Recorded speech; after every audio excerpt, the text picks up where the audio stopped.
Bismillahirrahmanirrahim. Assalamualaikum warahmatullahi wabarakatuh. Waalaikumsalam warahmatullahi wabarakatuh. Sebelumnya kelihatan nggak ininya, apa namanya, Ya, screen-nya? Iya, kelihatan. Kelihatan jelas. Kelihatan. to be announced. Saya pikir to be announced. Iya. Jadi sebelumnya sebagai prolog aja ya. Jadi waktu eh, Pak Is minta untuk mengisi Sabtu ini, saya kebetulan masih jet lag dan juga pas pulang langsung banyak tugas di kampus karena mau final exam gitu ya. Jadi saya bilang aja, tanya judulnya, saya bilang TBA aja judulnya gitu.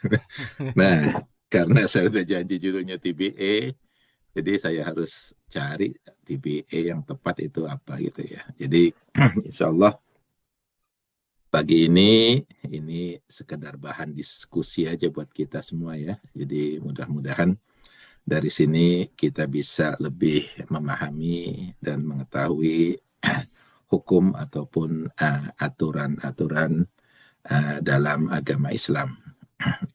Jadi TPA itu singkatan dari terlalu banyak aturan, gitu ya. Dalam Islam ini paling tidak ini adalah concern ataupun pendapat dari banyak orang ya, terutama mungkin non Muslim yang melihat Muslim itu kok banyak sekali aturannya gitu loh. Ada yang wajib, sunnah, haram dan sebagainya. Ini sebagai prolog aja. Jadi marilah kita saya buka dengan lagi alhamdulillah bismillahirrahmanirrahim.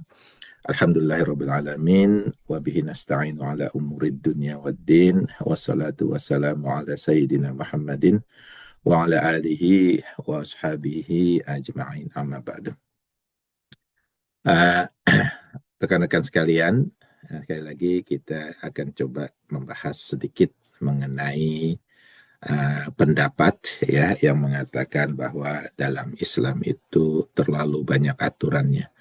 Jadi bahkan keluar rumah ada aturannya, masuk ke WC ada aturannya. Ini di luar aturan-aturan yang berhubungan dengan ritual ya, misalnya sholat, puasa, haji dan sebagainya.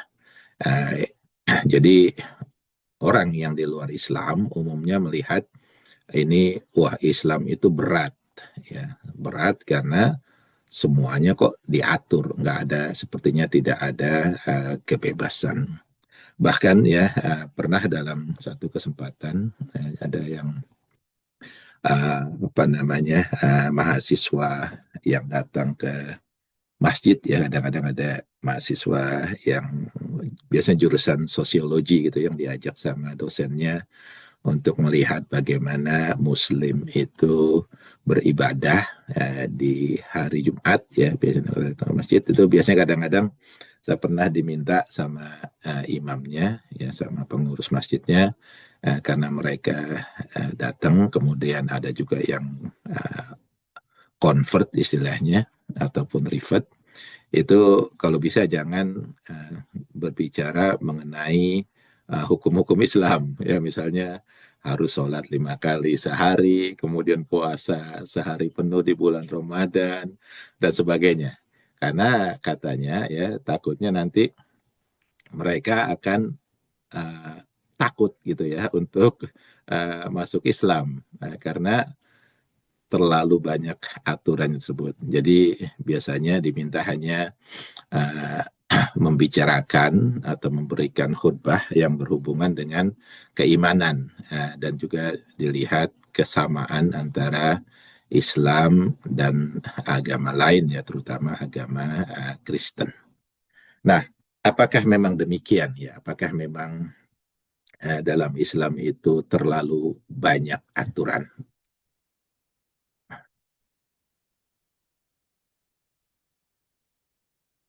Gak bisa jalan ya?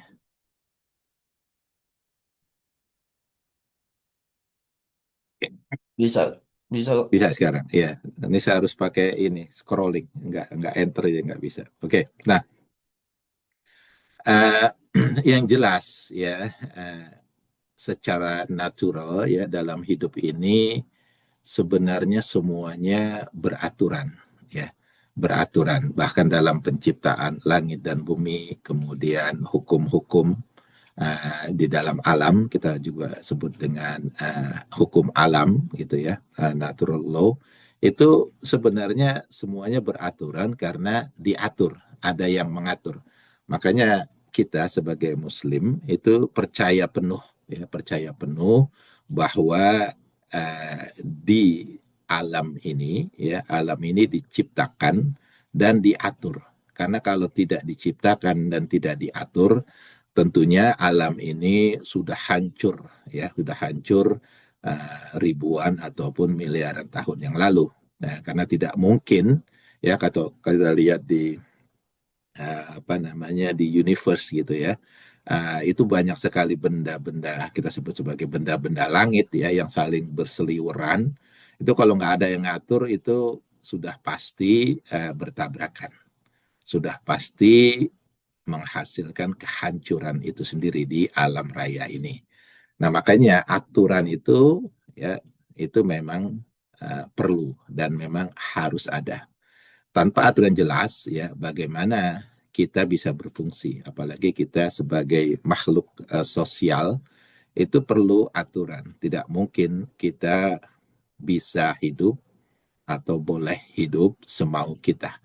Karena kalau sudah demikian, setiap orang hidup semaunya, maka otomatis akan terjadi perselisihan, pertengkaran, dan hal-hal yang lainnya. Bahkan mungkin nanti terjadi pembunuhan, gitu ya.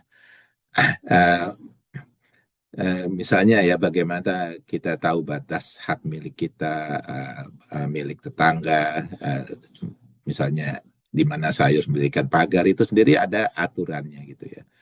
Nah, hukum itu sendiri, baik yang sekuler, ya kita sebut sekuler maupun hukum agama, adalah pondasi mutlak yang diperlukan dalam kehidupan sosial ini. Jadi hukum itu memang harus ada, aturan itu memang harus ada. Nah, dalam Islam, ya hukum yang kita tahu, yang kita pegang, ya kita percaya penuh bahwa hukum itu adalah bersumber dari pencipta kita, yaitu Allah Subhanahu wa Ta'ala. Makanya dalam Islam sumber dari segala sumber hukum adalah Al-Quran, ya, kemudian hadis, dan dilanjutkan dengan ke bawah hukum-hukum yang lainnya seperti ijma dan sebagainya. Jadi ini pendapat kita atau pandangan kita mengenai hukum itu sendiri, yaitu pertama hukum itu harus ada, yang kedua hukum itu harus bersumber dari pencipta itu sendiri. Nah, sehingga kita bisa mengatakan, ya, kalau orang mengatakan terlalu banyak aturan dalam Islam, justru kita bisa mengatakan bahwa Islam itu yang paling komprehensif, yang paling lengkap. Sehingga panduannya itu sangat-sangat jelas. Ya, seperti kalau kita misalnya membeli barang elektronik atau apa ya, itu biasanya kalau ya barang itu yang bagus, yang mahal, yang kualitasnya tinggi, ya biasanya akan dilengkapi dengan petunjuk ya, petunjuk bagaimana penggunaannya, kalau terjadi sesuatu bagaimana memperbaikinya dan sebagainya. Dan buku petunjuknya itu ya, kalau itu adalah barang yang bagus ataupun keluar yang bagus, itu pasti akan sangat lengkap dan mudah diikuti.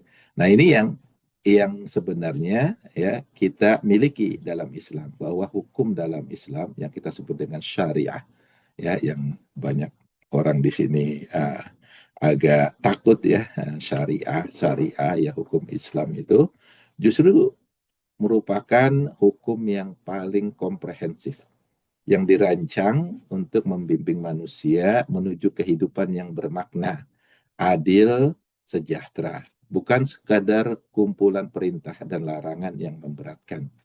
Ya, jadi hukum Islam itu adalah hukum atau syariah Islam itu adalah syariah yang paling lengkap. Kalau kita bandingkan bahkan dengan syariah agama lain ataupun dengan syariah negara gitu ya, maka hukum Islam itu hukum yang tidak ada bandingannya. Ya, karena semuanya secara lengkap ya diberikan petunjuknya, dikasih tahu bagaimana caranya dan sebagainya. Itu sangat-sangat lengkap. Ini merupakan satu yang sangat justru memudahkan kita dalam kehidupan ini. Sehingga tidak akan ada terjadi perselisihan ataupun pertengkaran karena memang sudah ada fondasinya. Nah, sekali lagi dalam Islam bahwa prinsip dasar yang harus dipegang adalah hukum itu sepenuhnya adalah milik Tuhan. Jadi hukum itu berdasarkan aturan dari pencipta itu sendiri, yaitu Allah Subhanahu wa Ta'ala. Karena Allah adalah pencipta kita, ya hanya Allah lah yang tahu dan berhak ya menetapkan batasan dan pedoman hidup kita. Jadi ketika kita mendengar ada larangan, itu adalah otoritas Allah Subhanahu wa Ta'ala yang sedang berbicara, membatasi tindakan kita demi kebaikan kita dan kebaikan seluruh alam.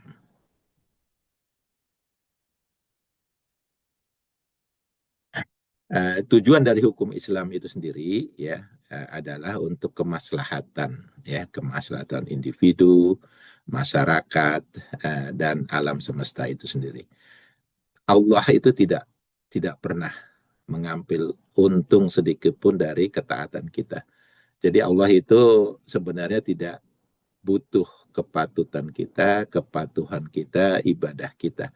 Justru kita sendiri yang butuh akan ketaatan itu sendiri. Dengan ketaatan yang kita lakukan, maka kita akan mendapatkan banyak sekali kemudahan, diampuni dosa kita dan sebagainya. Jadi Allah itu nggak mengambil sesuatu pun ya dari hukum yang Allah itu buat itu sendiri. Justru hukum itu adalah untuk kita semua. Ya, untuk kita semua, bukan untuk Allah Subhanahu wa Ta'ala. Ibadah yang kita lakukan itu bukan untuk Allah Subhanahu wa Ta'ala, tapi justru untuk keuntungan kita sendiri. Jadi hukum itu ya dalam Islam kita bisa pandang sebagai anugerah dari Allah Subhanahu wa Ta'ala, bukan beban. Nah, ini yang sangat penting karena kalau kita menganggap aturan itu sebagai beban, maka ketika kita melaksanakannya akan menjadi sulit, akan menjadi berat. Tapi kalau kita menganggap ya bahwa atau percaya bahwa hukum itu adalah anugerah dari Allah Subhanahu wa Ta'ala, maka kita akan melakukannya dengan mudah, dengan riang dan dengan gampang sekali. Insya Allah. Nah, ini yang perlu kita ketahui. Apa sih sebenarnya tujuan dari syariah itu? Jadi sebagian besar ulama ya kemudian memberikan prinsip ya atau inti dari semangat syariah itu sendiri. Ada 5 tujuan ya, 5 tujuan atau 5 inti dari hukum Islam itu sendiri. Apa sih yang pertama? Yang pertama adalah untuk hifznul din atau menjaga agama. Jadi hifz itu dari kata hafiz ya. Hafiz itu adalah orang yang menjaga hafalan. Jadi ini hukum ya Islam ya itu ada 5 tujuannya. Ini disebut sebagai maqasid syariah. Saya rasa Mas Nur pernah juga memberikan ini ya beberapa bulan atau 2 tahun yang lalu ya di LP ini ya, waktu kita memberikan apa sih tujuan dari hukum Islam itu. Ini disebut dengan maqasid syariah, yaitu tujuan dari hukum atau syariah. Yang pertama adalah menjaga agama, ya menjaga agama itu sendiri ya. Yang kedua adalah menjaga kehidupan, nafs ya, menjaga kehidupan, menjaga jiwa. Yang ketiga adalah untuk menjaga akal, ya, menjaga akal pikiran. Yang keempat adalah menjaga properti, ya, termasuk harta, uang, ya, dan sebagainya.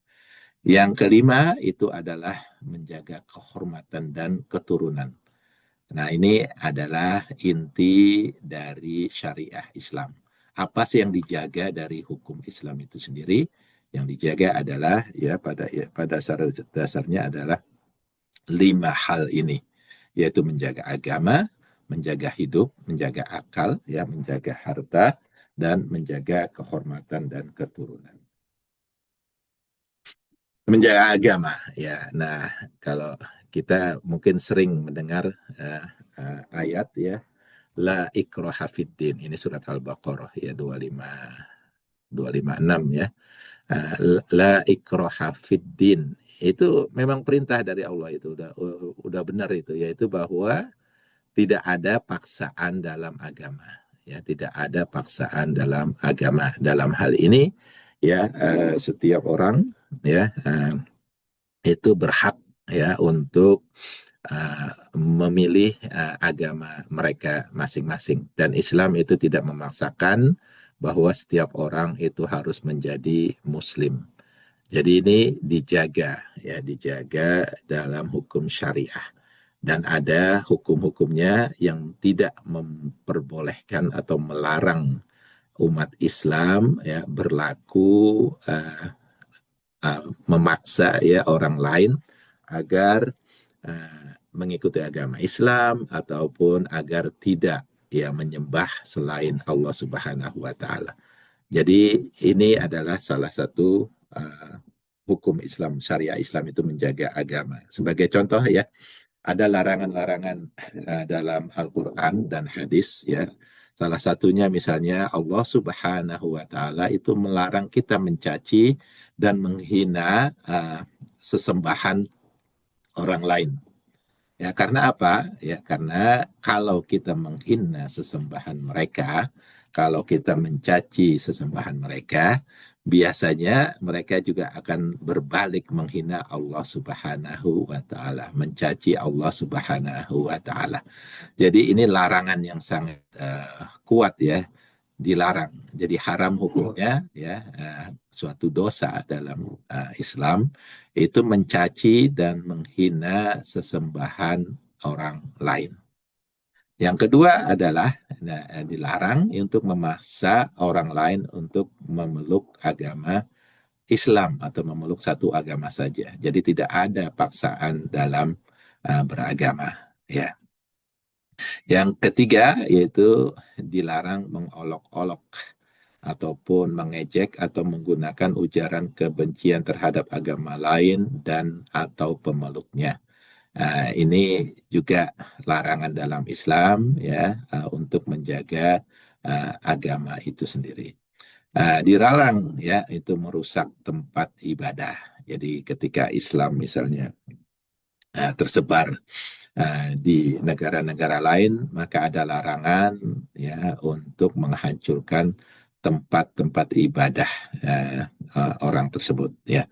Nah, mungkin kita bertanya waktu Rasulullah SAW masuk Fatuh Mekah itu, ya, membebaskan Mekah, itu kan Rasulullah SAW menghancurkan berhala.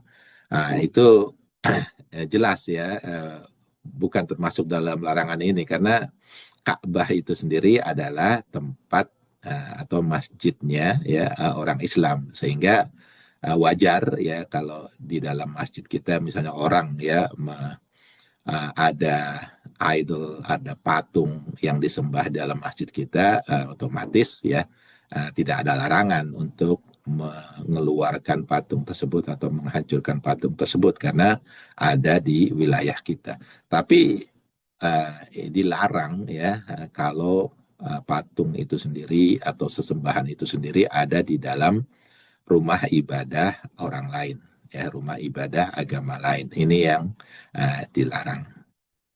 Kemudian juga dilarang secara umum berbuat zalim, ya, termasuk berbuat zalim kepada orang-orang non-Muslim. Nah, ini adalah salah satu manifestasi dari menjaga agama ataupun syariah, ya, dalam menjaga kerukunan agama. Yang kedua adalah menjaga hidup atau menjaga kehidupan. Nah, membunuh itu adalah salah satu dosa besar, kabair, ya, salah satu dosa besar. Ada beberapa dosa besar dalam Islam. Jadi kalau kita sebagai mungkin pengetahuan saja bahwa dalam Islam itu dosa bisa dibagi dalam dua kategori. Yang pertama adalah dosa besar dan yang kedua adalah dosa kecil. Nah, yang dosa besar ini ya kita katakan dosa besar atau kabair itu adalah dosa-dosa yang uh, apa namanya uh, di ininya neraka. Jadi kalau ada dosa yang kemudian kamu dimasukkan ke neraka misalnya, itu adalah dosa besar. Sedangkan dosa kecil biasanya ancamannya bukan dalam bentuk neraka. Dan dosa-dosa kecil ini, kalau kita juga mengetahui bahwa setiap uh, ibadah yang kita lakukan ya itu bisa menggugurkan dosa kecil seperti istighfar itu bisa menggugurkan dosa kecil, satu sholat wajib ke sholat wajib berikutnya menggugurkan dosa-dosa kecil, puasa bulan Ramadan ke bulan Ramadan berikutnya itu menggugurkan dosa-dosa kecil. Tapi dosa besar ini ya ancamannya ada neraka dan tidak bisa hilang ya dengan sekedar ibadah saja, tapi harus dilakukan dengan taubat. Jadi dosa besar ya, itu harus dihilangkan dengan yang namanya taubat. Nah, salah satu dosa besar ini adalah membunuh. Ya, makanya salah satu maqasid atau tujuan dari hukum Islam itu adalah menjaga kehidupan ini, menjaga hidup. Makanya dilarang atau suatu dosa besar itu membunuh manusia dengan tanpa alasan yang jelas, kecuali kalau memang ada hukumnya, ada alasannya. Ya, ini diperbolehkan. Tapi kalau hanya sekedar membunuh ya tanpa alasan yang jelas ya baik sengaja atau tidak sengaja itu termasuk dalam dosa besar dalam Islam. Yang ketiga menjaga akal. Kalau kita lihat dalam Islam itu ada larangan menggunakan khamar. Nah, khamar itu segala bentuk ya substance yang bisa menghilangkan akal kita atau mengubah akal kita dari berakal jadi tidak berakal.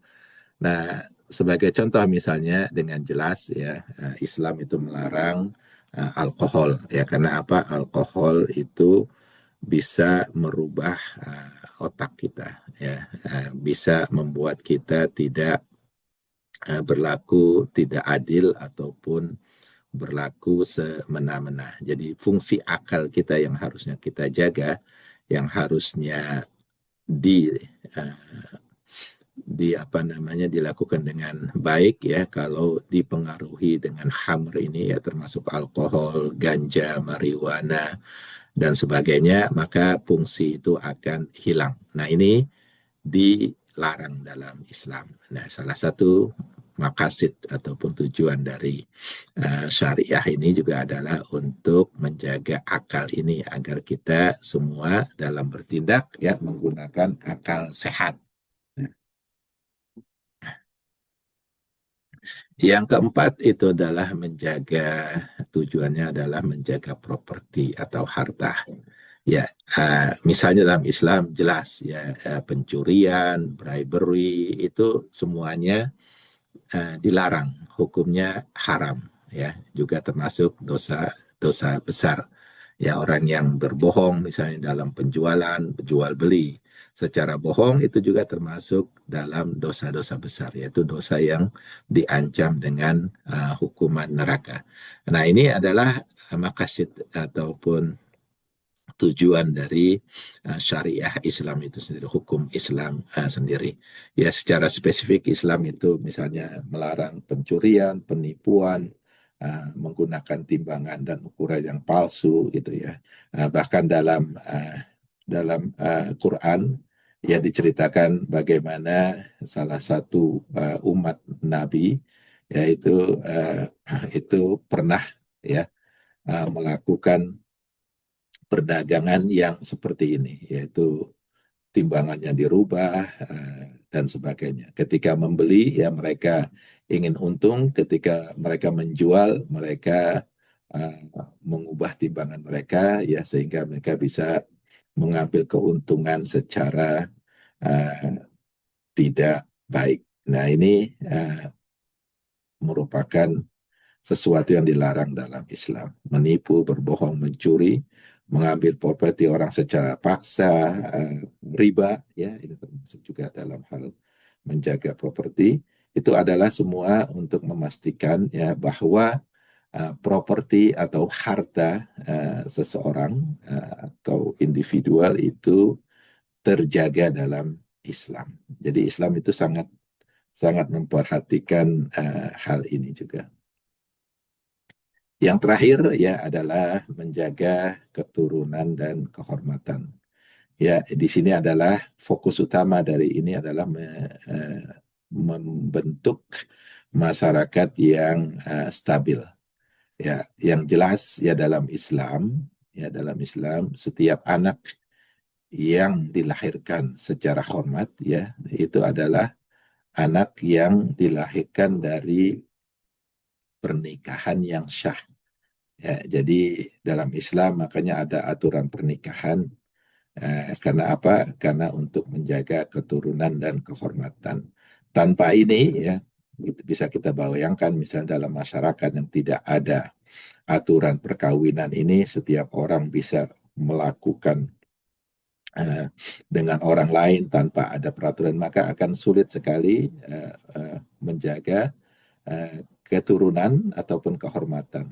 Ya, mungkin ya mereka bisa berdalih kan ada DNA test gitu ya, tapi yang jelas ya kalau setiap saat selalu dilakukan seperti itu dalam masyarakat yang bebas, maka sangat sulit ya melihat ini keturunan siapa dan sebagainya. Dan juga keluarga adalah bentuk dari uh, masyarakat, tatanan masyarakat yang sangat dianjurkan dalam Islam karena dalam keluarga yang baik akan tercipta masyarakat yang baik dan juga akan tercipta negara yang baik juga. Jadi segala sesuatu ya institusi yang tertua dalam Islam itu adalah institusi keluarga sebenarnya ketika Allah Subhanahu wa taala menikahkan ya Nabi Adam dengan Hawa. Nah, itu adalah institusi kemasyarakatan yang pertama diciptakan oleh Allah Subhanahu wa taala bagi manusia yaitu keluarga. Maka keluarga sangat penting dalam hal ini dalam menjaga keturunan dan kehormatan dalam masyarakat dan tatanan bernegara. Nah, juga Islam menyadari bahwa kadang-kadang kehidupan itu tidak selalu sempurna. Bahkan dalam perkawinan ya misalnya bisa jadi tidak ada kecocokan. Maka dalam Islam juga ada syariah yang mengatur perceraian dan pengaturan atau hukuman perceraian ini juga adalah untuk menjaga keturunan dan kehormatan itu sendiri. Jadi jelas, misalnya orang yang belum itu bercerai itu tidak boleh menikah lagi ya karena apa? Karena kalau tidak diikuti aturan ini, nanti hukum-hukum berikutnya akan menjadi tidak jelas, termasuk misalnya hukum waris dan sebagainya. Jadi setiap hukum dalam Islam itu saling bertautan, saling mendukung, ya, sehingga terjadi keharmonisan itu sendiri dalam masyarakat.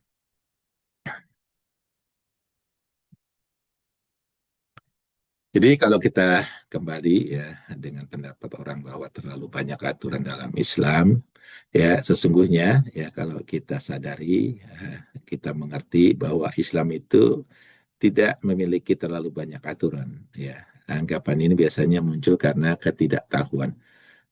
Sekali lagi semua masyarakat tentunya membutuhkan banyak hukum ataupun membutuhkan aturan dan Islam itu agama yang paling jelas, agama yang paling lengkap aturannya sehingga kita tidak harus bersusah payah misalnya membuat aturan-aturan baru ya karena semuanya secara lengkap sudah diberikan dalam Islam. Mungkin kita bisa apa namanya sedikit memperbaiki atau menambah ataupun mengurangi ataupun menyesuaikan dengan kehidupan di negara tersebut. Misalnya kita sebagai minoritas di negara-negara Eropa ataupun Amerika, maka aturan-aturan Islam itu tentunya tidak bisa semuanya diberlakukan.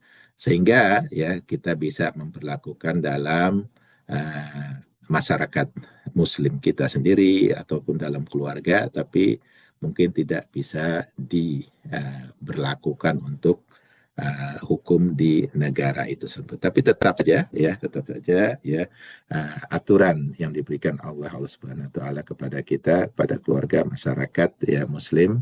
Alhamdulillah ya kita hidup di negara-negara yang katakanlah minoritas Muslim, kita masih bisa tetap mewujudkan atau membawa aturan-aturan hukum-hukum Islam atau syariat Islam dalam kehidupan individu, keluarga, dan masyarakat Muslim kita di sini. Jadi kita bisa mengamalkan hukum keluarga dan hukum pribadi masyarakat Muslim ya dengan izin dari negara tempat kita tinggal ya sambil menaati hukum negara tersebut sepenuhnya. Ya dengan cara ini kita bisa hidup sebagai warga negara yang patuh dan damai, selaras dengan sesama manusia sesuai dengan hukum yang berlaku di negara yang kita tinggali. Nah, ini mungkin sebagai bahan diskusi kita. Kalau ada tambahan, silahkan ya karena saya memang mempersiapannya baru tadi malam. Karena TBA ini saya cari TBA, oh alhamdulillah ya, bisa dibahas mengenai hukum-hukum Islam yang mengatur individu, keluarga, ataupun dalam negara Islam mungkin aturan bernegara. Silakan kalau ada yang ingin ditambahkan, saya kembalikan ke Mas Fauzi sebagai moderator. Oke, jazakallah khair Pak Agus Sufyan, Pak Ustadz Agus Sufyan atas penjabarannya tentang TBA. Saya nggak tahu ternyata terlalu banyak aturan. Ternyata jawabannya itu ternyata itu adalah perspektif subjektif ya dari individu. Di mana penjabaran dari aturan Islam itu sangat komprehensif sekali. Tadi Pak Agus sudah menjelaskan banyak aturan tentang Islam itu adalah tujuan utamanya yaitu menjaga agama, kemudian menjaga kehidupan kita, kemudian yang nomor 3 adalah menjaga akal, yang keempat adalah menjaga properti atau harta, kemudian yang kelima adalah menjaga keturunan dan kehormatan. Itu kan masalah-masalah yang istilahnya pasti ya, maksudnya dari Al-Quran dan hadis. Mungkin ada masalah-masalah furu yang mungkin jadi istilahnya yang terutama ini yang convert ya, yang baru masuk Islam, mungkin kok banyak sekali sih aturannya gitulah. Sempat juga ngelihat video itu, jadi gara-gara convert ini, orang convert gara-gara dia kan punya penyakit yang suka kentut gitulah. Gara-gara itu dia akhirnya keluar dari Islam karena gara-gara kentut aja kita nggak boleh melakukan sholat dan lain sebagainya. Itu hanya sekedar intermezzo aja. Untuk selanjutnya kami ini ada berapa menit nanti ini? Sampai jam berapa? Jam 9? Insya Allah ya. Oke, kami persilakan untuk nanti bisa hanya sekedar pembukaan aja. Jadi masalah-masalah furu mungkin itu akan menjadi istilahnya kendala juga bagi yang convert terutama, karena sempat di Lexington sendiri itu sebenarnya banyak yang convert tuh, ada sekitar 90 tapi karena nggak diorganize atau gimana, akhirnya nggak banyak juga istilahnya, banyak yang jadi untuk selanjutnya kami persilakan memberikan pertanyaan atau tambahan. Ini saya urut Mas, ada banyak ini. Mas Joko, Pak Profesor Kustim, Mas Nur. Kami persilakan siapa dulu yang mau.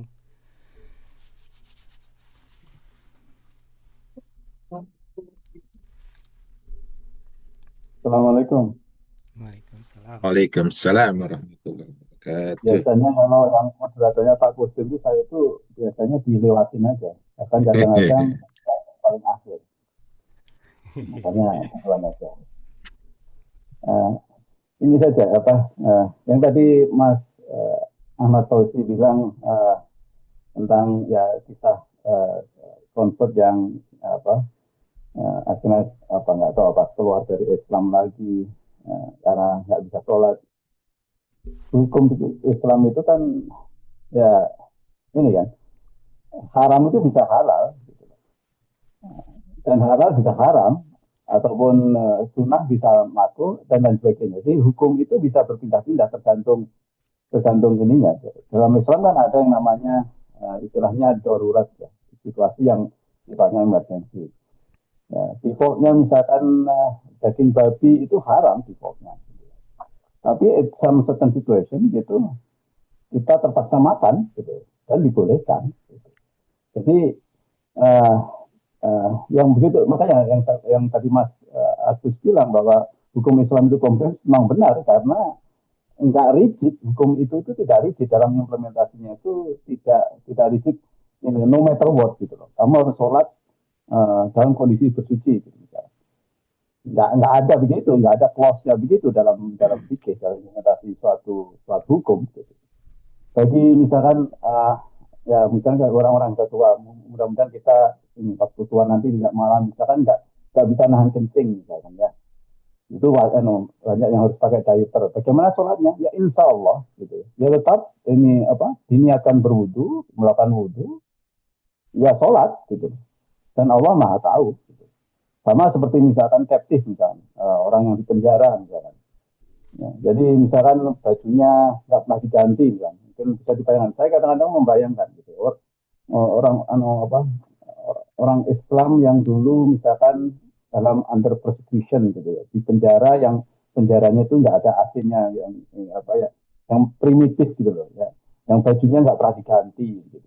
Bagaimana sholatnya? Ya sholat gitu. Ya, jadi Allah Maha tahu, Allah Maha Ghafurur Rahim gitu ya. Jadi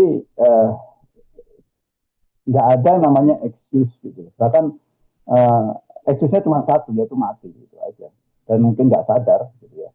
Jadi ada that ya kewajiban yang sifatnya individu yaitu sholat atau yang lain-lain, insya Allah itu harus tetap kita lakukan. Gitu. Jadi makanya itulah hukum Islam yaitu aturan yang komprehensif karena akan sangat pragmatis dan situasional. Gitu. Jadi mudah-mudahan ini juga mengencourage bagi ini nggak cuma untuk yang repot aja ya, bagi kita juga yang sudah mungkin Islam sejak lahir, Muslim sejak lahir, bahwa just because mungkin ya itu tadi baru itu batal, ya sudah gitu ya. Jadi memang setiap hal itu pasti ada insya Allah ada way out-nya, ada caranya. Gitu.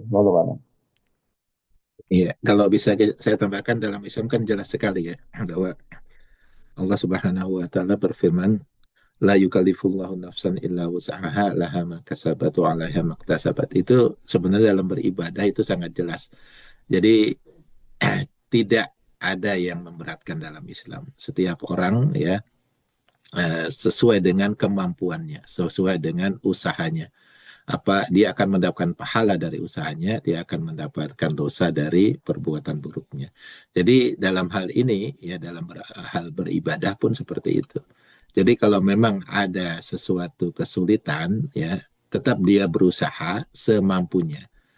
Nanti Allah Subhanahu wa taala yang akan memberikan pahalanya. Jadi tidak masalahnya adalah lack of knowledge ya, banyakkan bisa ya maaf ya katakan banyakkan masyarakat Islam itu pengetahuan Islamnya sangat rigid. Pokoknya harus ini, harus ini, harus ini. Misalnya ya dari orang-orang Timur Tengah misalnya, kalau ada convert kemudian mereka masuk ke dalam masjid ya dengan berpakaian yang belum ya, mereka katakan belum Islam, itu langsung ditolak, langsung dilarang. Brother, yuk kamu harusnya pakai ini harus ini dan sebagainya. Nah itu yang kadang-kadang juga tidak mengetahui bagaimana Islam itu sendiri disebar oleh Nabi Muhammad SAW ya dengan cara yang sangat sangat wise ya, sangat sangat bijaksana. Kalau kita baca sirah ya, bahwa aturan ataupun ibadah misalnya kayak sholat, puasa itu diberlakukan jauh ya, bertahun-tahun setelah orang-orang itu berislam itu sendiri. Jadi awal-awalnya tidak ada perintah sholat, tidak ada perintah puasa, tidak ada perintah zakat dan sebagainya. Nah harusnya kita juga bisa menerapkan hal ini kepada orang-orang yang baru masuk Islam. Nggak tidak apa mereka begitu masuk Islam masuk kamu harus sholat 5 waktu ini kalau enggak kamu dosa dan sebagainya. Itu mereka harus diberikan kelonggaran ya bagaimana mereka belajar dulu gerakannya dulu, kemudian berapa kali seharinya, nanti urusan mereka dengan Allah Subhanahu wa taala. Kalau mereka bisa melakukannya dengan baik, maka itu akan mendatangkan pahala yang besar. Tapi kalau mereka melakukannya dengan sedikit, insya Allah tetap mendapatkan pahala dari reward dari Allah Subhanahu wa taala. Nah, ini yang kadang-kadang kita atau sebagian besar masyarakat muslim itu kurang menyadari, sehingga biasanya menuntut ya orang yang masuk Islam harus seperti kita yang sudah berislam bertahun-tahun. Nah, ini mungkin sebagai tambahan saja. Oke, makasih Mas Nur dan Pak Agus Sufyan atas penjelasannya. Saya tunggu yang lain. Suaranya Mas Fauzi kok kecil ya? Apa cuma di saya apa yang lain juga? Di Mas Joko aja kayaknya. Mas Joko aja itu. Merdu kok suaranya. Mas Nur aja yang tadi kayak ada di dalam mana gitu, tapi masih bisa didengerin. Gitu ya. Ya, Ayo, ya, yang lain Mas ya, Joko. terima kasih. Karena pas nyanyi aja dia, pas nyanyi aja dia kenceng. Saya tunggu nih Mas Kucingnya itu Chris. biasanya Mas Nur loh. Biasanya Mas Nur ini nggak mau terakhir terus tuh. Mas Nur. Ya, Assalamualaikum. insyaallah. Waalaikumsalam warahmatullahi wabarakatuh. Jelas suara saya Mas Uji. Oh, Pak Aslim harus jelas lah. Jelas ya. Kalau Pak Adlin tuh biasanya nggak punya pertanyaan tapi Enggak, saya banyak pertanyaan nih, tapi saya simpulkan 2 pertanyaan aja, Mas. Ya, ini siapa yang mau duluan ini, Mas Joko atau Pak Mas Aslim? Joko dulu, saya baru pembukaan aja. Oke, insya Allah Mas Tafadol, Mas Joko. Oke, terima kasih Mas Fauzi. Ya, terima kasih Mas Agus atas TPA-nya yang tadinya saya mikir judulnya menyusul sebelum gitu. Jawabannya TPS, Mas. TPS jawabannya. Udah janji TBA jadi harus TBA itu. ternyata itu punya kepanjangan yang tersendiri. Ya memang ini dari kita berinteraksi dengan khususnya para non-Muslim dan juga anak-anak ya. Jadi bukan hanya orang yang baru mengenal Islam, tapi juga anak-anak kita yang di sini yang lahir dari keluarga Islam pun juga banyak juga yang karena lingkungan, karena teman-teman pergaulannya di sekolah dan lain sebagainya itu. Jangankan yang di public school, yang anak kita sekolahkan di Islamic school pun juga suka juga bertanya-tanya tentang kenapa Bapak ya. Itulah kalau diingat budaya why, budaya kenapa itu kan. Mereka tuh harus ketika melakukan sesuatu tuh harus yang masuk akal gitu kan. Jadi memang perlu perlu diberikan informasinya ya detail-detailnya buat mereka gitu.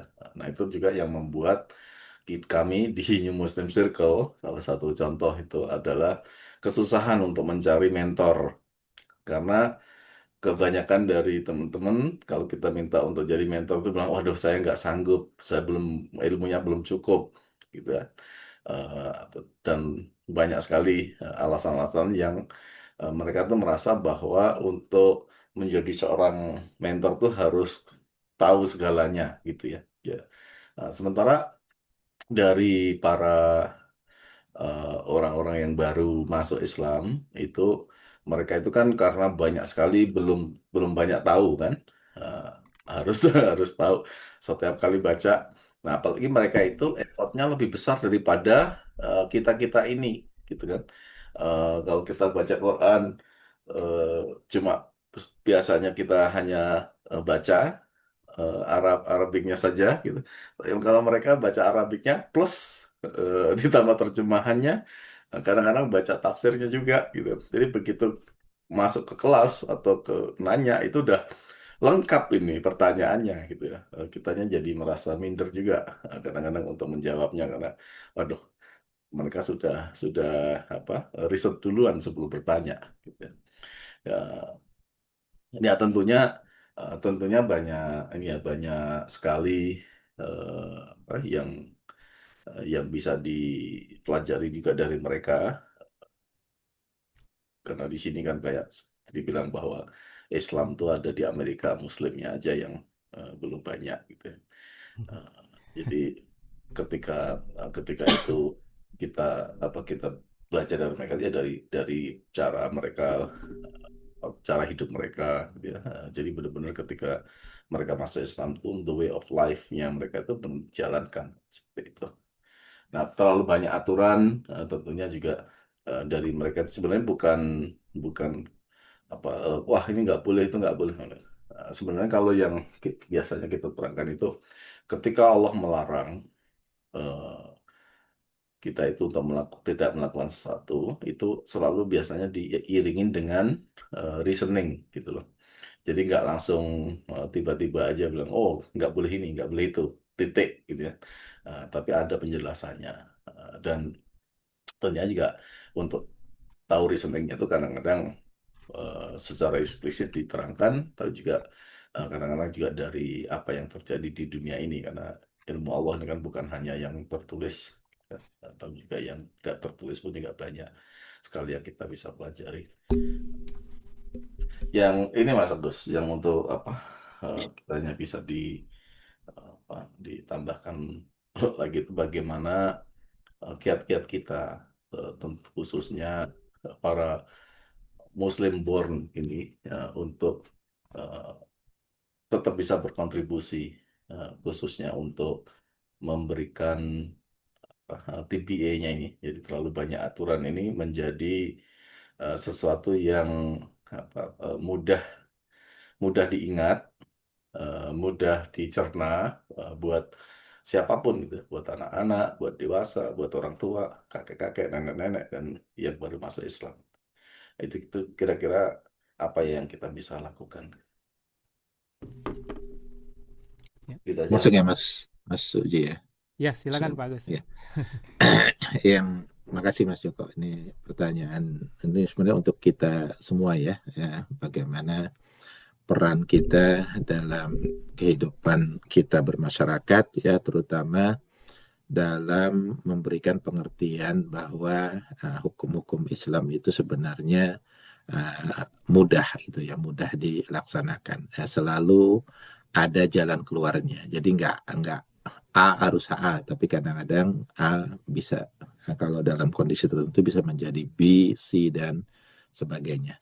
Yang pertama Mas Joko jelas ya bahwa kita harus selalu dan terus belajar ya masalah syariah Islam ini ya, agar pengetahuan kita itu bisa bertambah dan juga mempunyai pengertian yang lebih dalam ya mengenai syariah Islam ini, termasuk masalah yang furu'iyah tadi yang Mas Fauzi katakan. Jadi karena setiap orang ya, apalagi yang datang dari negara yang berbeda ataupun dari yang lahir di Amerika ini, tentunya mempunyai kebiasaan ataupun karakter yang berbeda. Kalau mereka datang dari negara Islam, kadang-kadang mereka membawa syariah ataupun fikih ya, bukan syariah tapi fikih yang berbeda. Nah, sehingga kita kalau kita bisa belajar, mempunyai pengetahuan mengenai perbedaan tersebut, ya, nantinya insya Allah dengan mudah kita bisa memberikan saran ataupun bisa mentolerir apa yang mereka lakukan, sehingga kita tidak memaksakan sesuai dengan fikih kita, misalnya dengan mazhab kita. Nah, itu yang kedua, yang jelas ya, setelah mempunyai pengetahuan tersebut, kita harus bisa mentolerir, ya, bisa mengambil apa ya, misalnya semacam kesimpulan ataupun semacam pengertian kenapa orang ini misalnya melakukan hal tersebut. Apakah karena kurang pengetahuannya atau karena memang sesuai dengan culture mereka, ya, sehingga dari sana bisa kita lihat kalau kurang pengetahuan kita bisa berikan pengetahuan, ya, kita bisa jelaskan. Kalau memang bagian dari fikih ataupun mazhab mereka, maka kita bisa mentoleransinya, ya, sesuai dengan apa yang mereka pelajari dan apa yang kita ketahui. Itu mungkin Mas Joko. Jadi dua hal ini yang perlu kita lakukan.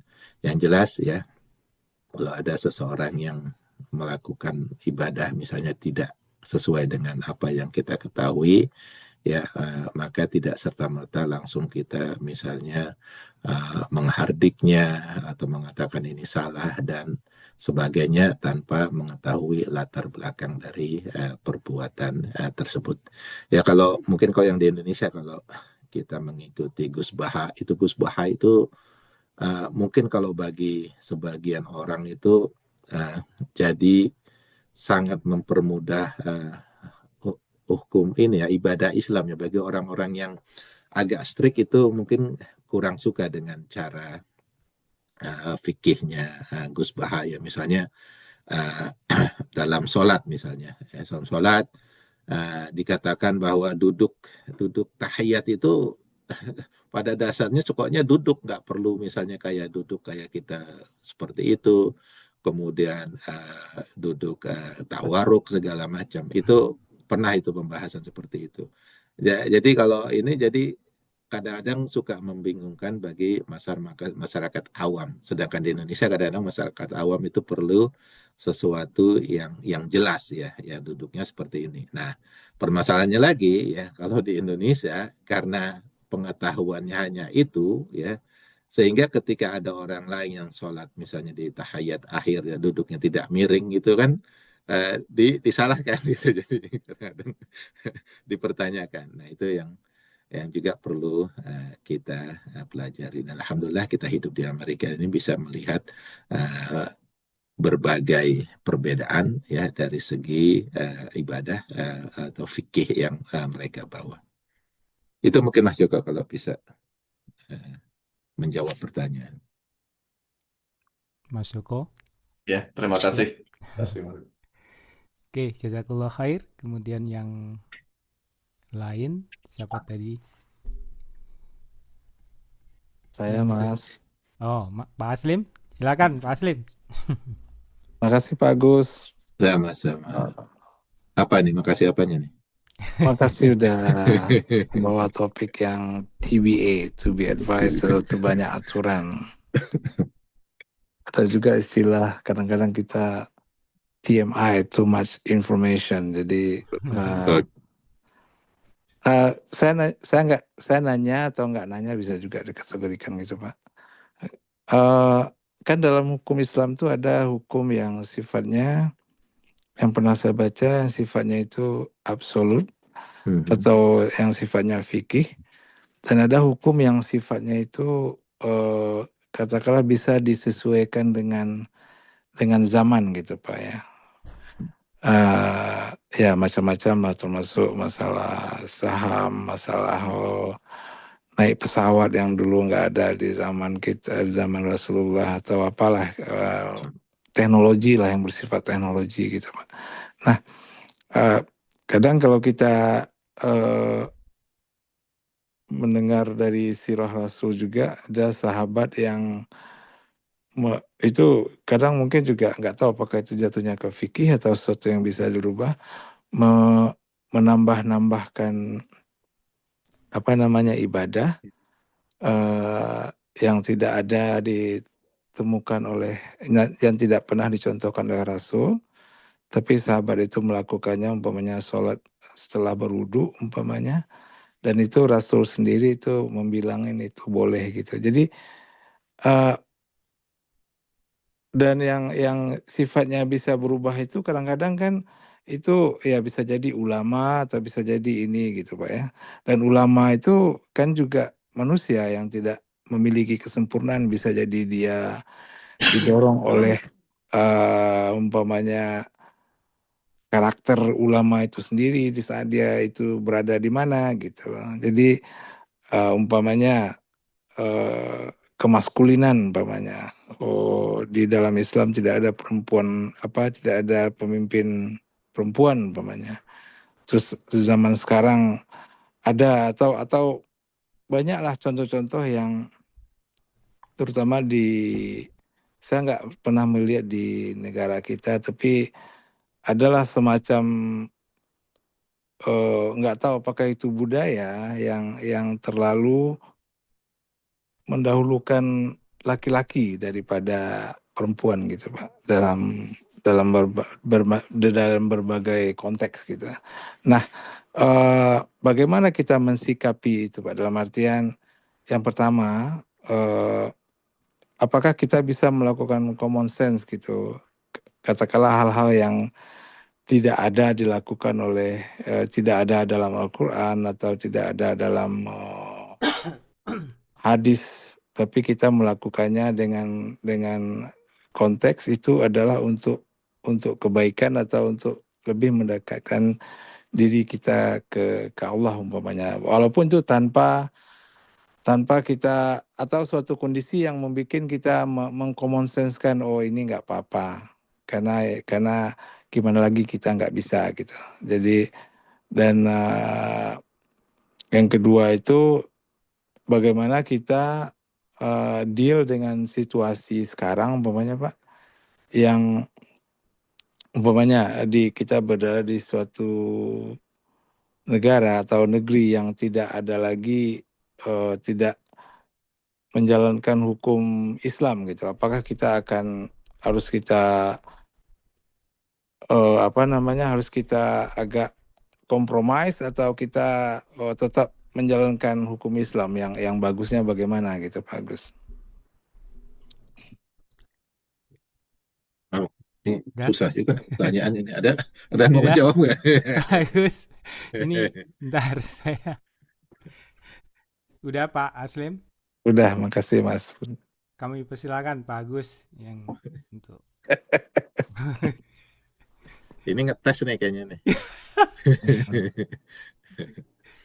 Jadi dalam Islam ya itu ini masalah klasik ya, masalah klasik, masalah perbedaan, terutama kita sebut bid'ah itu ya. Jadi ini udah bertahun-tahun ya. Jadi masalah ini nggak pernah selesai karena tetap saja ada orang atau kelompok yang mengatakan semua bid'ah itu adalah dolalah ya. Sesuatu bid'ah itu artinya bada'ah, sesuatu yang baru, itu dolalah, selalu sesat, dan setiap yang dolalah itu pasti dalam neraka. Nah itu ada kelompok yang mengatakan tersebut. Nah ada juga yang kelompok yang kedua ya, jelas mengatakan nggak semua bid'ah itu dolalah ya. Bid'ah itu sesuatu hal yang baru karena ada hal-hal yang baru yang justru manfaat bagi orang lain. Nah sehingga selalu ya kalau kelompok kedua bilang ini ada istilahnya sunnah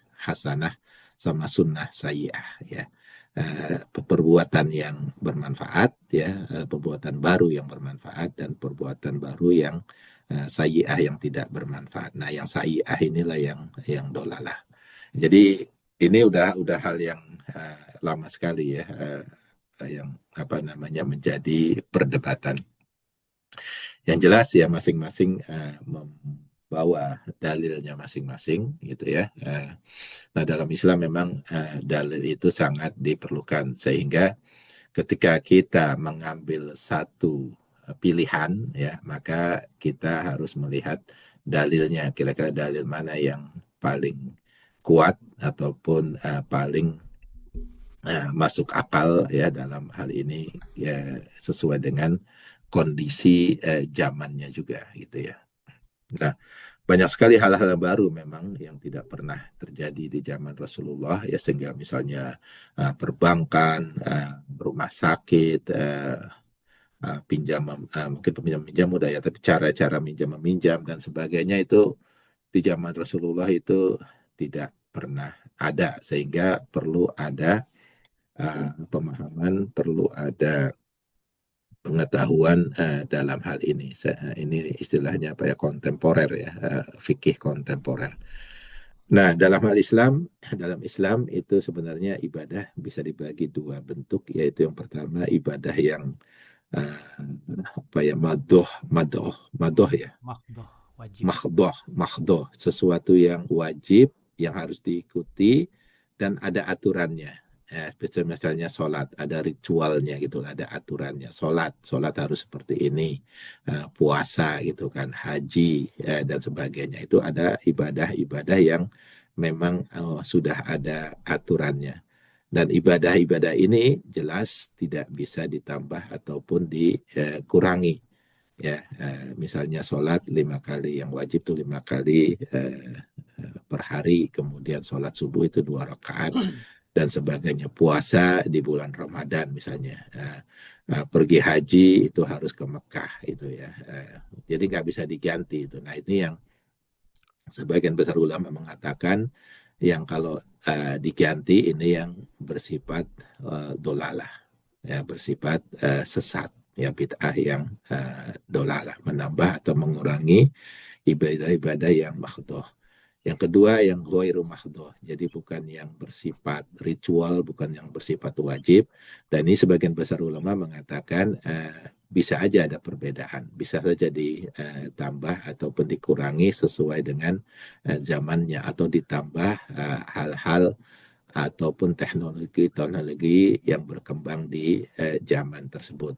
Nah, ini yang perlu mungkin kita ketahui. Nah, dalam hal ibadah ini sendiri ya, yang mahdhah terutama, hukumnya jelas dalam Islam ya. Kalau tidak ada petunjuknya ya, kalau tidak ada dalilnya, maka itu nggak bisa dirubah. Jadi hukumnya haram, hukumnya bid'ah kalau menambah atau mengurangi ibadah yang mahdhah tersebut. Nah, yang ghairu mahdhah itu termasuk muamalat ya. Muamalat itu kalau dalam hal Islam, kalau tidak ada larangannya, kalau tidak ada dalil yang melarangnya, maka semuanya boleh. Ya, semuanya boleh kalau tidak ada dalil yang melarangnya. Nah, ini dua dasar dalam hukum Islam ya. Untuk ibadah yang ritual yang mahdhah, kalau tidak ada dalil ya, tidak ada dalil yang menambahkannya, maka tidak ada penambahan ataupun pengurangannya. Jadi tidak boleh ditambah atau dikurangi. Sedangkan yang muamalat ya, kalau tidak ada dalil yang melarangnya, maka semuanya boleh. Nah, disinilah makanya para ulama ya, ada ilmu khusus yang mempelajari hal-hal yang muamalat ini ya, misalnya pembangunan rumah sakit, pembangunan bank, apalagi banyak hal-hal yang baru yang bersifat muamalat, yang bersifat kebaikan untuk masyarakat. Itu semuanya dibolehkan dalam Islam selama tidak ada dalil yang melarangnya. Nah, itu mungkin Pak Aslim. Jadi secara singkat aja seperti itu. Jadi sekali lagi hukum muamalat itu boleh selama tidak ada dalil yang melarangnya. Jadi silakan Pak Aslim kalau punya misalnya ide baru ya untuk ekonomi bisnis dan sebagainya ya. Kalau tidak ada dalil yang melarang bisnis tersebut, maka hukumnya menjadi boleh. Terima kasih Pak Agus. Iya, ya khususnya umpamanya masalah perbankan Pak ya. Jadi kan banyak sekali, terutama kita di Indonesia, saya lihat teman-teman itu ini terlalu menekankan ke satu sisi kalau berhubungan dengan bank itu haram, ini riba gitu. Saya sendiri konteks riba di zaman Rasulullah itu kalau nggak salah itu ibaratnya seseorang yang meminjamkan duit, waktu itu sahabat ya, kalau nggak salah siapa itu Pak, Utsman ya Pak, lupa saya, atau paman Rasul sendiri ya, yang begitu gitu. Itu jelas-jelas kayak rentenir sekarang gitu. Tapi kadang orang mengeneralize, membilang juga kalau yang berhubungan dengan apapun yang berhubungan dengan perbankan itu adalah hal yang riba gitu. Dan tanpa melihat kondisi sekarang, kalau di dunia sekarang perbankan itu sebuah institusi keuangan yang bagaimanapun negara ataupun kita itu membutuhkan itu. Tapi mungkin ada namanya pembatasan, jangan kita menggunakan perbankan itu katakanlah untuk hal-hal yang berlebihan atau meminjam atau segala macam tanpa tahu kapan apa batasannya gitu Pak. Dan ya menurut saya sangat disayangkan orang nggak tahu apakah mungkin saya yang salah, orang yang mengharamkan riba, mengharamkan perbankan, bank nasional umpamanya, walaupun ada bank syariah juga. Dan saya juga men-challenging itu Pak, karena dengan hanya katakanlah muga babah saja itu kita bisa menghalalkan, itu kan agak funny juga story-nya. Menurut saya riba itu lebih ke kalau nih saya pinjam kamu 10, nanti kamu bayar 15 dalam, kalau itu tidak make sense. Kan ada juga yang namanya time value of money gitu kan Pak. Ibaratnya kalau kamu pinjam 10 tahun of course. Jadi tambah. Iya, jadi ya walau-walam gitu Pak. Menurut saya itu agak eksesif kalau ada pemahaman radikal yang sama sekali menggelibakan itu gitu. Mungkin saya salah itu Pak. Terima kasih Pak. Iya, itu saya rasa pernah kita bahas ya, mungkin Pak Aslim belum datang ke Amerika waktu itu. Oh iya Pak. Kita Pak Gus, tim yang lain-lain pernah bahas juga di LP ini ya. Termasuk Mas Kris itu banyak memberikan masukan masalah time value dan sebagainya. Maksud saya itu satu lagi Pak, maaf Pak, bagaimanapun kalau kita Islam terlalu seperti itu ya maaf sekali saya bilang, banyak sekali orang-orang yang menggunakan riba itu untuk menjalankan untuk menggunakan pemahaman itu untuk menjalankan bisnisnya. Banyak sekali tuh, berhentilah riba ini ayo kita ini sekarang berjualan itu gitu. Tapi itu kan konteksnya makin melemahkan orang Islam itu sendiri. Yang terjadi kita makin tidak ada kekuatan di ekonomi dan akhirnya kita jadi lemah gitu Pak. Iya. Ini mungkin yang jadi bahan pemikiran kita ya, terutama mungkin kalau kita melihat kondisi di Indonesia gitu ya. Sebagian besar atau di berbagai tempat lah, sebagian besar masyarakat Islam atau Muslim itu kan biasanya sangat strict ya untuk men-screening makanan mereka gitu ya. Pokoknya makanan ini yang haram, ini yang halal. Pokoknya saya harus makan yang halal, yang zabiha dan sebagainya.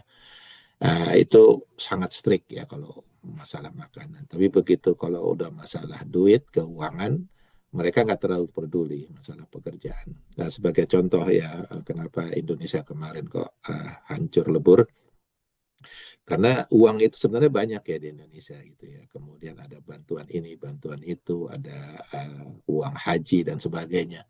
Ternyata banyak ya dari yang informasi yang saya dapat ya, bahwa banyak pejabat-pejabat itu gitu diberikan uang dana gitu ya. Ternyata tidak diberikan ke masyarakat, tapi didepositokan didepositokan ke bank dan sebagainya. Ini kalau menurut saya lebih kejam dari riba itu sendiri. Ini uang masyarakat, ya uang orang, tapi diambil bunganya. Nah, ini yang jadi masalah seperti itu. Jadi kesadaran bukan masalah banknya yang salah, tapi manusianya itu yang serakah, itu yang membuat ya bank itu seolah-olah menjadi sesuatu yang buruk gitu ya. Padahal bank itu sendiri dalam beberapa hal ya, untuk hal-hal dalam Islam itu benda-benda itu kadang-kadang tidak mempunyai value apa gitu, haram atau halal. Biasanya semuanya netral, tapi bergantung bagaimana diorganisir, bagaimana kita menggunakannya, itu nanti bisa menjadi haram dan halalnya. Itu mungkin Pak Aslim. Jadi tergantung bagaimana kitanya sebagai Muslim melihat benda itu sendiri atau institusi itu sendiri. Terima kasih banyak Pak Agus. Ya, kalau mau baca lagi itu ada namanya Rumah Fikih Indonesia, bisa di Google itu ya, Rumah Fikih Indonesia. Itu ada spesial ini mereka itu masalah perbankan. Jadi dibahas dengan agak jelas di sana itu perbankan itu mana yang haram, mana yang tidak haram. Kemudian siapa yang apakah semua pegawai di bank itu nantinya memakan pendapatan mereka haram dan sebagainya. Itu kalau secara mau lebih jelas Pak Aslim. Karena kalau dijelaskan ini panjang sekali akhirnya. Karena kan di bank itu sendiri kan ada bagian-bagian tertentu, kan ada bagian peminjaman, ada bagian komputer, ada yang bagian ini dan itunya. Apakah semuanya akan menjadi haram penghasilan mereka, misalnya karena bank itu dianggap terlibat riba dan sebagainya. Kemudian apakah kalau kita nyimpan di bank, terus kemudian bank itu ngasih kita dividen misalnya, atau apa istilahnya tuh yang kalau tiap bulannya dapat itu Bunga Pak. bunga ya namanya, bunga namanya flower ya. Apakah itu Flower. termasuk haram atau tidak? Itu dibahas itu di situ di Rumah Fikih itu. Karena ada juga berpendapat itu enggak, kita pengen supaya uang kita aman, kalau terus dikasih ya alhamdulillah gitu kan. Uang kita enggak sama sekali enggak meminjamkan dan sebagainya. Nah, itu juga dibahas di Rumah Fikih Indonesia tersebut. Oke, makasih Pak. Berarti saya yang salah Pak ya, terlambat datang ke US berarti. Terima kasih Mas Suji. Oh, silakan. Ya kenapa Better late than ke never. Eropa bukannya ke Amerika? Never too late. Better late than never. Mau nambahin sedikit nih, Mas. Oh, silakan, Faiz. Iya, terima kasih Mas Agus. Walaupun dadakan ininya, tapi luar biasa ini isinya. Terima kasih, TBA-nya benar-benar kejauhan ya. Iya, saya harus nyari TBA ini, apa TBA ini? Iya, itu yang barusan itu mengenai saya menjelaskan sedikit mungkin ya. Pada saat ini pengalaman saya sebagai dulu ya, bahwa dana yang di APBD atau apa begitu, itu memang dia kan ada yang disebut disbursement plan-nya. Nah, kadang-kadang itu bisa terlambat datangnya dana itu, diropannya dari pusat gitu ya, dan bisa juga tepat waktu gitu. Nah, biasanya disbursement plan itu kan gradual ya, biasanya ini planning ini, mengerjakan proyek ini, mengerjakan ini dan sebagainya. Nah, dana itu biasanya langsung turun jebret gitu kan. sekaligus. Nah itu sehingga tidak terserap seperti yang tidak terserap sekaligus, sehingga ada disbursementnya. Oh ini nanti proyek ini berjangka 3 bulan, ini nanti harus dibayarnya bulan sekian. Ini terus proyek yang kedua ini 6 bulan dibayar bulan sekian. Sehingga ada sisa dana itu, sehingga banyak berpikiran kita itu bahwa kenapa nggak dimanfaatkan gitu kan, sehingga didepositokan lah ini supaya menghasilkan gitu ya. Karena dananya sendiri udah ada di situ gitu. Jadi untuk dapat menghasilkan yang lebih baik gitu. Itu aja untuk masalah itu ya. Kemudian kalau saya lihat ini hukum-hukum ini ada yang disebut dengan ini hukum Islam ini, kalau saya boleh itu terbagi dari 2 kelompok besar ya, yaitu yang disebut dengan usul fikih dan furu. Ya, furu yang tadi yang Mas Fauzi lontarkan tadi itu dan ditanggapi oleh Mas Agus juga. Jadi ada usul dan furu. Kalau usul itu memang bersifat rigid tadi, absolut, kata Mas Aslim, yang nggak bisa dirubah karena itu udah berdasarkan Al-Quran dan hadis, itu harus gitu. Contohnya orang harus sholat gitu ya. Itu masuk usul fikih itu Jadi dia orang harus sholat. Tapi begitu akan dijalankan itu dilihat lagi ada furunya itu. Furu itu artinya yang hukum-hukum cabang yang sifatnya itu praktis dan rinci gitu ya. Itu biasanya hasil dari ijtihad ulama atau ijma ulama ya. Itu untuk bagaimana caranya dia mempraktekannya. Jadi kayak usul tadi bahwa sholat itu harus wajib, tapi akhirnya bisa dianukan di cabang hukumnya itu bisa dia tidak wajib, misalnya untuk orang yang bepergian, yang kehilangan akal gitu ya, gila atau itu udah nggak wajib lagi.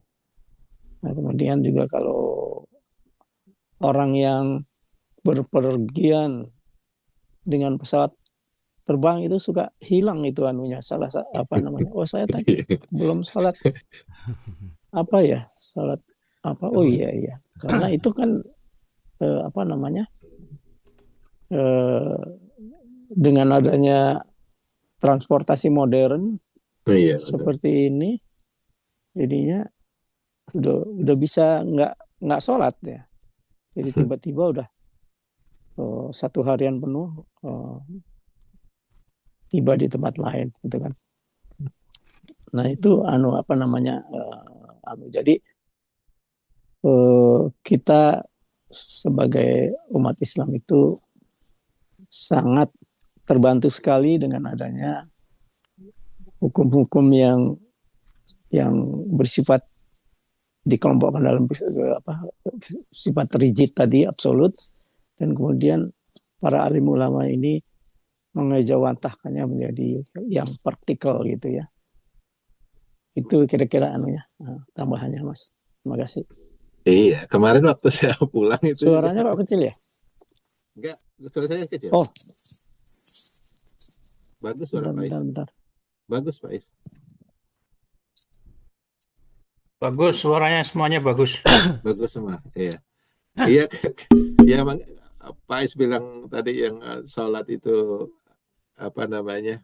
karena perbedaan waktu terus hilang atau apa itu. Kemarin juga waktu di balik itu kan, saya dari Abu Dhabi itu sholat udah zuhur sama asar gitu kan, ya udah saya gabungkan zuhur sama asar. Terus balik ke sini kan, itu kan selalu kelihatan tuh di layarnya itu kan. Terus zuhur asar terus aja itu, asar gitu kan. Asar misalnya 20 menit lagi. Pesawat itu jalan, asar 30 menit lagi. Loh kok malah makin berkurang. Sampai Atlanta masih asar aja itu. Gitu kan. Padahal udah berjam-jam itu di pesawat, sampai 13 jam, 15 jam di pesawat. Tapi zuhur sama asar aja nggak ketemu lagi tuh yang namanya maghrib, isya, subuhnya hilang aja di situ, gitu kan. Jadi sampai di Atlanta pun masih zuhur sama asar, dan kita kan sudah melaksanakan zuhur dan asar kan, otomatis kan udah sama kan itu satu hari itu. Kalau kita kan mau salat maghrib, gimana salat maghrib? Nggak waktu maghrib kan, karena zuhur sama asar terus. Nah ini suatu fenomena yang sangat menarik ya. Mungkin kalau ke Indonesia mungkin jadi tambah ya, mungkin sholatnya atau gimana. Makanya salah satu hukum Islam yang bepergian itu jelas di dalam Al-Quran. Jika kalian sakit atau bepergian, maka gantilah puasa kalian dengan berapa yang hilang tersebut, gitu kan. Nah itu mungkin salah satu hikmahnya itu ada di sana itu. Kalau kita misalnya tetap memaksakan diri puasa di di pesawat itu, nanti ngitungnya juga susah itu. Misalnya kita bepergiannya di bulan Ramadan itu, terutama kalau yang bepergiannya melewati waktu perbedaan waktu tersebut. Puasanya bisa lebih dari 12 jam itu. Bisa jadi. Nah itulah. Nah itu perlu mungkin bagaimana fikihnya itu sangat-sangat penting. Makanya dalam Islam kan hukum-hukum itu kelihatannya sulit, tapi ternyata mudah karena selalu ada rukhsah ya namanya, ada kemudahan.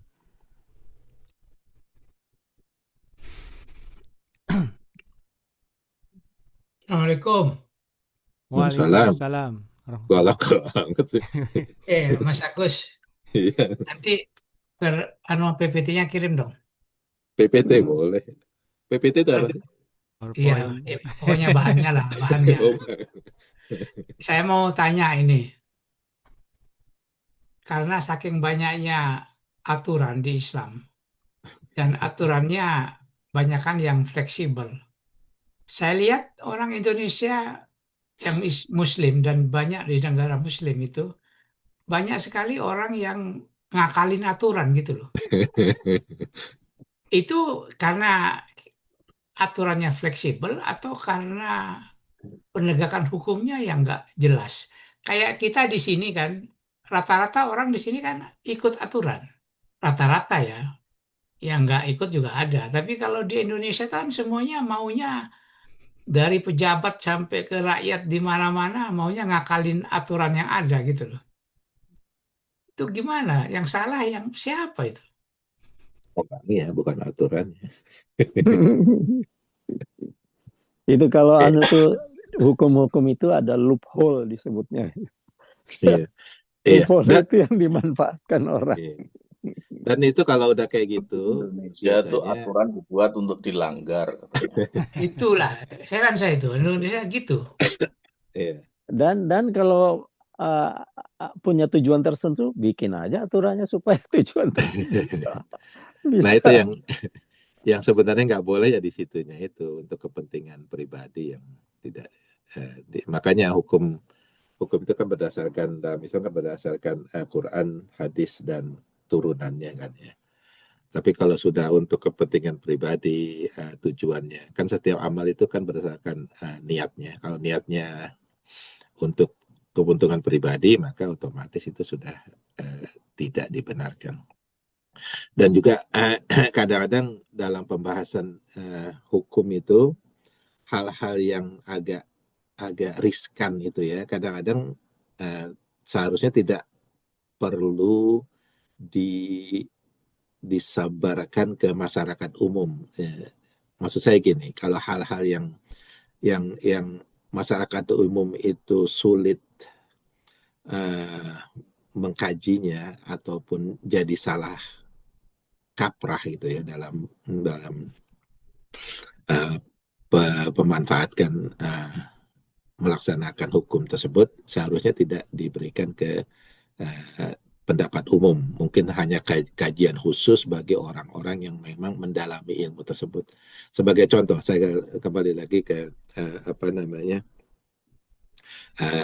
Gus Baha ya. Gus Baha itu pernah membahas masalah ya, apakah yang namanya amplop pagi itu haram atau halal, itu kan. Hukumnya apa itu gitu kan. Jadi di dalam satu pembahasannya ini di YouTube ya, itu mengatakan bahwa untuk melawan kezoliman ataupun orang-orang yang melakukan misalnya ya dalam pemilihan umum lah katakanlah satu orang yang kita tahu dia itu tidak bagus gitu ya, itu melaksanakan politik uang gitu kan, jadi membagi-bagikan uang ke para pemilih gitu kan. Nah, menurut Gus Baha, justru orang yang baik ya, yang baik itu, yang kita tahu baik akan menjadi pemimpin yang baik gitu ya, itu dibolehkan juga apa namanya uh, memakai politik uang itu agar dia itu terpilih gitu, sehingga yang nanti yang baik yang terpilih.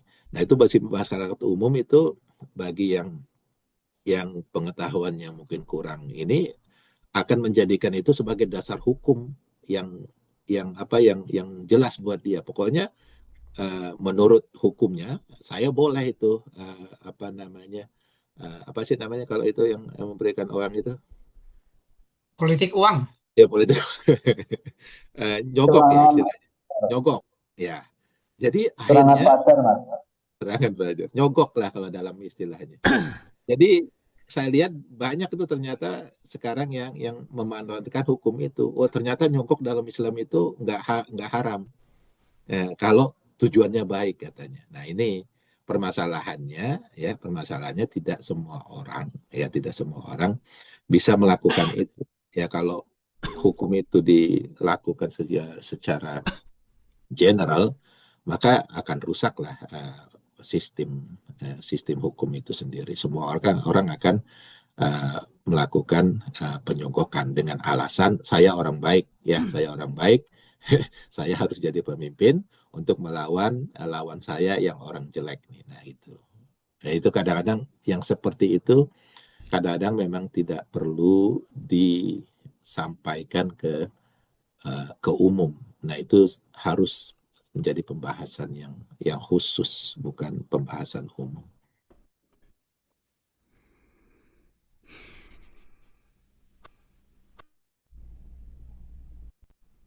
Saya nanya dong, Oh, silakan Boleh. Mas Kris. Masih Kayak gitu. terus. Ini mumpung belum ditutup. enggak, ini masih terus kan? It's okay. Saya cuman moderatorin nih. 10 menit lagi lah, insya Allah. Oke, silakan Mas Kris. Oke, ya insya Allah nggak banyak. Just pieces. Salah satu tantangan ini orang yang masuk Islam tapi dia dari agama yang lain itu biasanya karena bertentangan dengan kebiasaan mereka atau budaya mereka ya. Nah, salah satu yang besar di Amerika ini tantangannya adalah soal anjing tuh ya.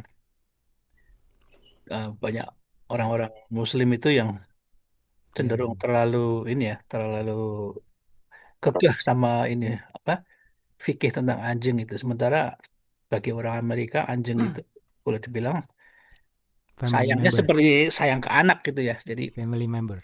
itu suka ini salah satu yang ini yang di YouTube itu eh ini ada ajaran agama kok ini menyatakan bahwa anjing nggak boleh di dalam rumah itu karena malaikat nggak akan masuk itu. Oh, it's so fake, it's so fake, it's so fake gitu kan.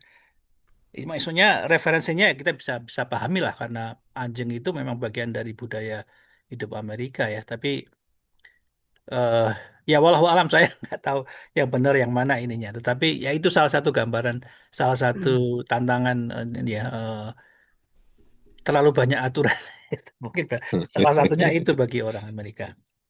Terus yang kedua ini soal itu ya, yang ini tadi di ini Mas Agus ya. Ya intinya logikanya kalau aturan dalam Islam itu komprehensif gitu ya dan memang sempurna ya, yang sempurna dalam tanda kutip eh, karena meskipun itu dari Allah tapi dalam penerapannya kan semuanya produk interpretasi manusia ya. Jadi Nah, logikanya masyarakat Islam harusnya lebih lebih baik kan secara keseluruhan gitu kan dibandingkan yang non Islam. Cuma dalam prakteknya kan kayaknya nggak begitu dalam dalam ini yang kita lihat sehari-hari. Nah, itu salah satunya ya karena menurut saya ya orang Islam itu tahu aturan tetapi dalam penerapannya milih-milih. Milih-milih. Seperti yang diilustrasikan Mas Agus itu kalau udah urusan makan itu ya, makanan itu benar-benar sampai jelimet gitu kan. Jadi kalau ada yang ragu sedikit itu diperjelas nggak bolehnya. Tapi kalau udah soal uang, kalau ada yang ragu sedikit dihilangkan itu nggak bolehnya itu dihilangkan itu sebalikannya. Itu makanya kan kalau di masyarakat Muslim terkenal ya, ya mungkin sebenarnya bukan Muslimnya, tapi karena masalah penegakan hukum ya. Jadi biasanya kan negara-negara yang kurang maju lah, yang kurang berkembang, yang lagi berkembang biasanya penegakan hukum nggak jalan, jadi korupsi itu besar-besaran banyak. Eh Cuma di Indonesia itunya range-nya itu about the shade of gray-nya itu banyak sekali kalau udah urusan uang itu. Urusan korupsi itu 50 shades of gray, mungkin bukan 50 shades ya. 100 shades of gray. Pokoknya yang kelihatan samar-samar itu lewat aja itu kan. Tabrak. Apa. Jadi kayaknya pilih-pilih itu sebenarnya. Jadi walau alam ya. Jadi nggak tahu gimana. Penegakan hukum itu tadi udah disebut-sebut sama teman-teman. Itu yang mungkin masih kurang di komunitas kita. Walau alam. Makasih. Ya Mas. Iya kalau Dikit mengenai itu Mas buat sebelum dijawab. Ini Mas mungkin juga karena culture juga kan pengaruh kayak contohnya di Indonesia itu kan culture berterima kasih itu kan sangat ini sekali kan, sangat kental sekali gitu di masyarakat gitu ya. Tapi ternyata itu yang membuat korupsi kan di situ gitu. Kalau di sini kan kita berabri dilarang sama sekali gitu. Kalau kita kerja nggak boleh terima uang. Kalau di Indonesia itu ya ini bukti terima kasih kami kepada Bapak yang sudah membantu gitu. Ya memang sedikit-sedikit tapi kalau semua orang Indonesia melakukannya kan itu jumlahnya kan triliunan gitu kan jadinya korupsi. Nah, itu gimana juga itu Mas Agus budaya terima kasih berhubungan dengan yang ditanyakan Mas Kris. Kalau dalam Islam sebenarnya gampang aja ya. Artinya gini, setiap udah jelas ya, setiap amal itu berdasarkan niatnya. Nah itu dan itu yang tidak bisa kita lihat ya. Jadi niat orang itu kita nggak pernah tahu gitu. Nah jadi memang kembali kepada masing-masing ya ketika memberikan terima kasih itu niatnya apa? Apakah benar-benar terima kasih atau mengharapkan sesuatu yang lebih dari itu? Karena dalam Islam memberikan hadiah kepada orang yang lebih berkuasa itu nggak ada larangan, nggak dilarang gitu ya. Orang kaya bisa dikasih hadiah, tapi bagaimana niatnya itu sendiri. Gitu. Nah juga masalah yang tadi Mas Kris katakan memang penegakan hukum Islam itu kan nggak ada polisinya gitu ya. Polisinya kan malaikat ya. Dan malaikat kalau sama Allah ya. Jadi kadang-kadang kalau kita misalnya ada teman yang melanggar syariat ya gitu, biasanya kan kalau kita kasih tahu ya, kok kamu jangan korupsi dong gini gini gini. Gitu. Allah itu ngelihat gitu kan. Terus biasanya kadang-kadang orang itu bilang, iya Allah ngelihat tapi nggak cerewet kayak kamu gitu kan. Karena memang nggak langsung ininya, nggak ada pengawasan langsung dan biasanya tidak ada efek langsung dari orang tersebut. Ya, dari perbuatan jeleknya tersebut. Ya, yang seringnya ya mereka merasa aman ya, bebas ya. Dan mereka kadang-kadang mengajukan ancaman di hukuman di akhirat nanti karena kan belum kelihatan, nggak ketahuan gitu loh. Nah itu yang jadi masalah Mas Kris. Sedangkan kalau hukum-hukum negara biasanya lebih jelas ya, dan ini jelas tergantung juga dari aparatur penegakan hukum di negara itu sendiri gitu loh. Kalau di negara-negara Eropa kan biasanya aparaturnya tegas, jelas, aturannya jelas. Walaupun tetap aja ada ininya ya, ada kelemahannya ya, masih ada juga yang bisa disogok dan sebagainya. Tapi kalau negara-negara berkembang biasanya eh, aparatur negaranya lebih mudah untuk diajak kerjasama.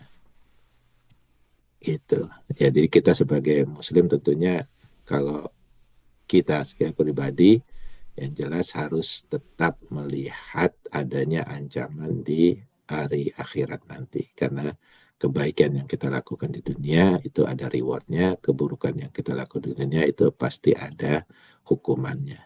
Nah, kalau udah kita punya keyakinan tersebut itu, mudah-mudahan tindakan kita tidak akan nyeleweng gitu. Itu mungkin. Oke, jazakallah khair, bagus. Mas Kris gimana? Udah terjawab pertanyaannya? Ya, makasih Mas Agus. Sama-sama. Gimana ini kita tutup? Atau masih ada pertanyaan lagi? Masih ada berapa menit, Mas? 1 menit. Oh, 1 menit. Ya wes. Udah. Lewat. Oke, kalau gitu kita tutup pengajian kita. Namun sebelumnya kami persilakan Pak Agus untuk menutup kita dengan acara pengajian ini dengan berdoa. Silakan Pak Agus. Oke, insya Allah. Ya, sekedar mungkin pemberitahuan aja ya, kemarin kami umroh dengan teman-teman itu sangat menyenangkan ya. Jadi bahkan mungkin kita akan berusaha untuk umroh bareng lagi kalau ada teman-teman yang ingin ikut ya. Mungkin Insya akan Allah. tambah gayung nanti, insya Allah. Amin. Jadi kita beribadah dengan rasa senang. Kemarin kita yang grup kami itu ada 10 orang ya, di sana itu pakai bis ya, bis yang isinya 50 orang tapi isinya cuma 10 orang, itu udah nyaman sekali.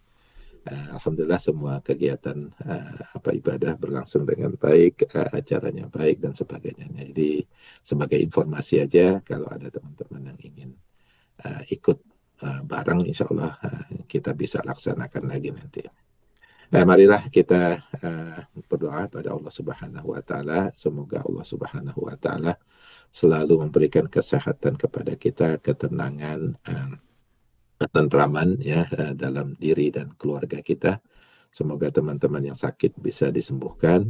Semoga teman-teman yang berhalangan insya Allah bisa hadir dalam kesempatan yang lain. Dan juga kita berdoa ya kepada Allah Subhanahu wa Ta'ala agar umat Islam ini menjadi umat yang selalu ditolong oleh Allah Subhanahu wa Ta'ala, menjadi contoh, menjadi idola bagi umat-umat yang lain, khairu umat yang terbaik. Amin.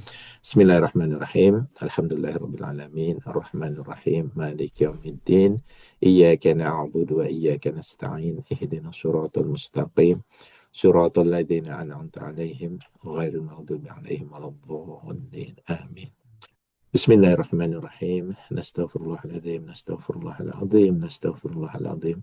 Allahumma salli ala Sayyidina Muhammadin wa ala alihi wa ashabihi ajma'in. Rabbi firlana wa liwalidina warhamhuma kama rabbayana sighara. Rabbi firlana wa liwalidina wa li ikhwatina wa akhawatina wa adkhilna fi rahmatik wa anta arhamur rahimin. Rabbi firlana ولوالدينا ولجميع المسلمين والمسلمات والمؤمنين والمؤمنات الأحياء منهم والأموات إنك أنت السميع القريب مجيب دعوات ويا قاضي الحاجات. اللهم إنا نسألك علما نافعا ورزقا طيبا وعملا متقبلا. اللهم إنا نسألك علما نافعا ورزقا واسعا والشفاء من كل داء وسقم برحمتك يا أرحم الراحمين. اللهم إنا نسألك رضاك والجنة ونعوذ بك من سخطك والنار. اللهم إنا نسألك الهدى والتقى والعفاف والغنى. Rabbana Amin. hab lana min azwajina wa dhurriyyatina qurrata a'yun waj'alna lil muttaqina imama. Rabbi ja'alna muqima salawatina wa min dhurriyyatina Rabbana wa taqabbal du'a. Rabbana taqabbal minna innaka antas sami'ul alim wa tub alaina innaka antat tawwabur rahim. Rabbana atina min ladunka rahmatan wa hayyi' lana min amrina rasyada. Allahumma yassir wa la tu'assir wa tammim bi khair. Rabbana atina fid dunya hasanah wa fil akhirati hasanah wa qina adzabannar. Wa sallallahu ala sayyidina Muhammadin wa ala alihi wa ashabihi ajma'in. Subhana rabbika rabbil izzati amma yasifun wa salamun ala mursalin walhamdulillahi rabbil alamin. Subhanakallahumma wa bihamdik asyhadu an la ilaha illa anta astaghfiruka wa atubu ilaik. Wassalamualaikum warahmatullahi wabarakatuh. Waalaikumsalam. Waalaikumsalam Terima warahmatullahi wabarakatuh. Terima kasih Mas Agus, terima kasih Mas Mas Agus, Fauzi. Terima Fauzi. kasih Bapak semua, Mas Terima Fauzi. kasih semuanya. Assalamualaikum Ya. warahmatullahi wabarakatuh. kasih.